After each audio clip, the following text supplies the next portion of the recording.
So first off, just seconding everything that Tarika just said, I'm going to focus specifically on potential effects on research. I'm a postdoctoral scholar right now. I did my PhD here at I graduated last year, and our lab does work in health disparities across different communities. And we can't study or talk about health disparities without talking about systemic racism, without talking about environmental justice, without speaking to the things that this bill is specifically trying to silence.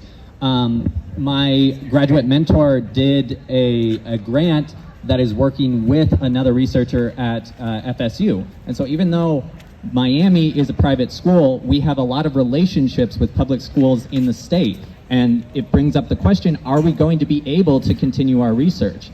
Is the funding going to be pulled when we're researching things they don't like?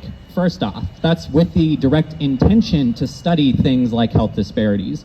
But also in my current work, I'm doing research on epidemiological data sets. You don't have to worry about what that means, but basically, we might not do the research with the intention of finding disparities across groups, but that might be what the data shows us. They talk about we can't teach unproven theories, but how are we supposed to advance the science enough to prove things if we can't do the research, if we can't report the findings that we get, for fear that our funding will be pulled, for fear that our mentors will lose their tenure?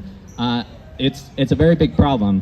As Tarika mentioned, like, graduate students teach a lot of classes. As a postdoc, I'm working as an adjunct faculty. I'm teaching a statistics class, and it's very helpful to speak about examples from my own research in a course that I'm teaching. But if my research is on health disparities and I can't talk about that in class, that's hamstringing me from being able to offer the education that the students of this university deserve.